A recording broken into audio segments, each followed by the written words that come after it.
ሲቲዝንሺፕ አፕላይ ለምታረጉ ሰዎች ይሄ ለእናንተ ነው። ይሄ አንደኛምና የዚህ ፖይንት በግሪን ካርዳችሁን በትዳር ላገኛችሁት ብቻ ነው ይሄ መልእክት፣ ወይ ደግሞ ለሌላም ሰው ሊረዳ ይችላል። ምክንያቱም እንትኑ ጠቅላላ ያለ ስለሆነ ሲቲዝንሺፕ ላይ ምን አይነት ነገር ያጋጥማል የሚለው ነገር ሊሆን ስለሚሆን ማለት ነው። ሁሉም ቢያዳምጠው ይጠቀምበታል። ስፔሲፊካሊ ግን በትዳር ግሪን ካርዳችሁ ላገኛችሁ ሰዎች ከዚህ በፊትም ተናግሬዋለሁ ይሄን ነገር። ሲቲዝን ለኢንተርቪው በምትሄዱበት ጊዜ የሲቪክ ኤግዛሙን አጥንታችሁ ብቻ እሱን ጠይቋችሁ እንግሊዝኛ መናገራችሁን ጨርሶ ብቻ አይልኳችሁም። ስለዛ ትዳር ይጠይቋችኋል። ግሪን ካርዱን በእውነት ነው ወይ ያገኙት ወይስ በሚስ ሪፕሬዘንቴሽን ነው ብለው ስለዛ ትዳር ይጠይቋቸዋል። ስፔሻሊ በአሁኑ ሰዓት ደግሞ ጠበቅ ያለ ነው። ከዚህ በፊትም ይሄ ይጠየቃሉ። የተጠየቃችሁ ሰዎች የምታዳምጡ ከሆነ ትዝ ይላችኋል ማለት ነው። ይሄ ነገር ከጠየቋችሁ በኋላ ብዙ ሰው ኦፍ ጋርድ ሳያስበው ነው ይሄ ነገር የሚነሳበት። ለምን ሲሄድ እሱ አጥንቶ ነው የሚሄደው። ይሄ ትዳሩን ኦልሬዲ ግሪን ካርዴን አግኝቻለሁ 10 ዓመት 5 ዓመት ሞልቶኛል፣ ወይ ደግሞ አንዳንድ ሰው 10 ዓመትም እኮ ሊሆነው ይችላል ከዛ ሰው ሲሄድ። ነገር ግን ስፔሻሊ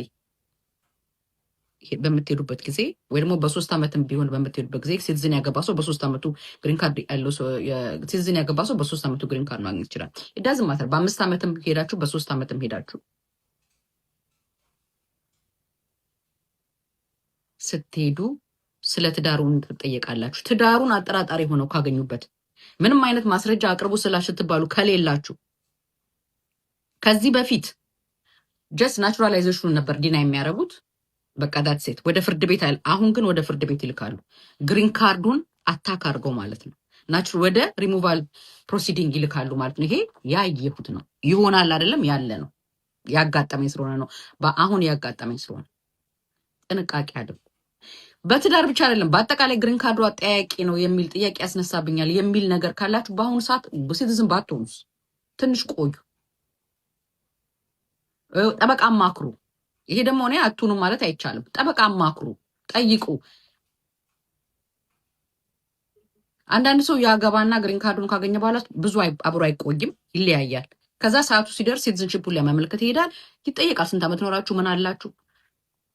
አብሮ ቢኖርም ይጠየቃል። ስለዚህ ሁልጊዜ በትዳር ግሪን ካርዳችሁን ስታገኙ አስቀምጡ፣ ማስረጃችሁን አስቀምጡ። ብትለያዩም ከዚህ በፊት ያስገባችሁትን ማስረጃ አስቀምጡ። ለምን የስ አብረን ኖረናል፣ ነገር ግን ይሄ ነበረን በወቅቱ፣ አሁን ግን ተለያየን። ምክንያቱም ኮንዲሽናል ከሆነ ሪሙቫል ስታስደርጉ ወይ ደግሞ ግሪን ካርድ ስሞሉ ያስገባችኋቸው ማስረጃዎች አሉ። እነዛን አትጣሉ። ወረቀታችሁን ሪቪው አድርጉ፣ ያስገባችሁትን እዩ ለሲቲዝንሺፕ ስትሄዱ።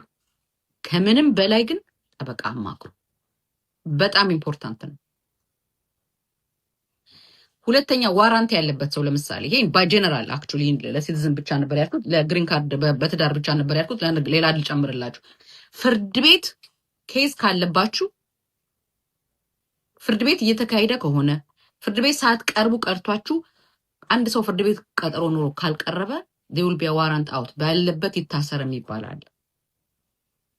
ስለዚህ ካልቀረባችሁ ዋራንት ካለባችሁ ስትሄዱ በአሁኑ ሰዓት የታሰረ አክቹሊ ኢትዮጵያዊ አለ። ለኢንተርቪው ሄዶ ለኢሚግሬሽን ኢንተርቪው ለሲቲዝንሺፕ ኢንተርቪው ሄዶ ክስ ስለነበረበትና ፍርድ ቤት ስላልቀረበ ተያዘ። ይሄኔ ቀላል ነገር ሊሆን ይችላል፣ እሱ ግን አላወቀም። ስለዚህ ጭራሹኑ ታስሮ ወጣ ማለት ነው ለሲቲዝን ሄዶ። ከዚህ በፊት ምንም አይነት ነገር የወንጀል ነገር ካለባችሁ ይሄ ነገር ይጎዳኛል ወይ ብላችሁ ፍርድ ቤትም ቀርባችሁም ቢሆን የሆነም ቢሆን ይሄ ነገር እንደዚህ ነገር አለብኝ ብላችሁ ላመልክቱ። ያው ለግሪን ካርድ አፌክት ያደርገኛል ለሲቲዝንሺፕ አፌክት ያደርገኛል ወይ ብላችሁ ጠበቃ አማክሩ።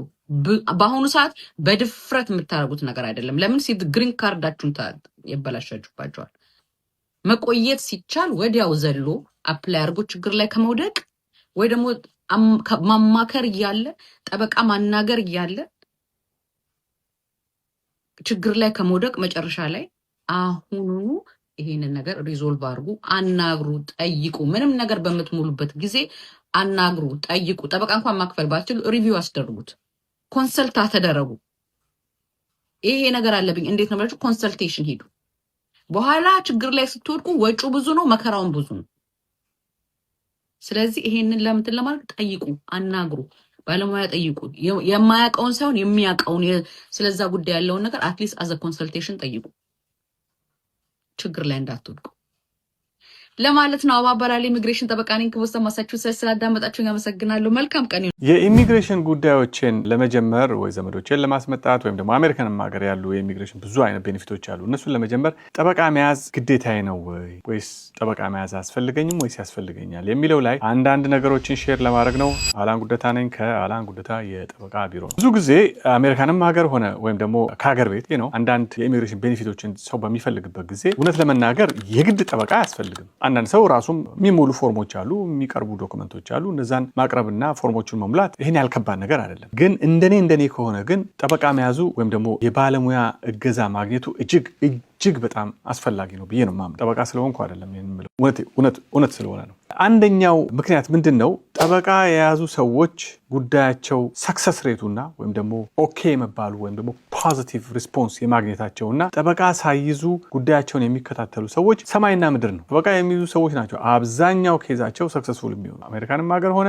ኢቨን በፋሚሊ ኢሚግሬሽን ወይም ደግሞ በሌላ ወርክ ሪሌትድ የሆኑ ኢሚግሬሽን ፕሮሰሶችን በተመለከተ ጠበቃ የሚይዙ ሰዎች 10 እና 15 እጥፍ ነው ሰክሰስ ሬታቸው ወይም ደግሞ ፖዚቲቭ ወይም ደግሞ ጥሩ መልስ የሚያገኙበት። ይሄ የመጀመሪያው ነው። ሁለተኛ ደግሞ ባለሙያ እገዛ ሲያደርግላችሁ መጀመሪያ ላይ አንድ ነገር እንፈልጋለን በምትሉ ጊዜ ባለሙያው ብዙ የሚጠይቃችሁ ጥያቄ አለ። አንዳንድ ጊዜ ኤሊጂብልም ላትሆኑ ትችላላችሁ። ያንን ቤኔፊት ለማግኘት በቂ ላትሆኑ ትችላል። ገንዘብ ማውጣት አያስፈልግም። በመጀመሪያው ቀን ከጠበቃው ጋር በሚደረግ ግንኙነትና ንግግር ይሄ ነገር ለዚህማ ብቁ አይደለሁም ማለት ነው ብሎ ገንዘብ፣ ጊዜ እና ሆፕ ያንን ሁሉ ስፔንድ ከማድረግ ትድናላችሁ ማለት ነው። ከመጀመሪያው ከጠበቃ ጋር ግንኙነት ያደረገ የጠበቃው ስራ ምንድነው? ስትራቴጂውን መንደፍ። ምን አይነት ሪስክ አለው ይሄ ኬዝ? ለክላይንቱ ኦፕን ሆኖ መናገር አለበት። ይሄ እንዲህ አይነት ሪስክ አለው ማመልከት ትችላለህ፣ ግን ሰክሰስ ሬትህ ይሄን ያህል ሊሆን ይችላል። ወይም ደግሞ ስሙዝ ነው፣ ለሁሉም ነገር በቂ የሆነ ዶክመንት የሚኖርህ ከሆነ ይሄ ነገር የጊዜ ጉዳይ ነው እንጂ ይሳካልሃል። እንደዚህ ብሎ መደረግ ያለበትን ነገር አፕ ፍሮንት ገና ከመጀመሪያው ለባለ ጉዳዩ ይነግራል። ያ ነገር ብዙ ነገር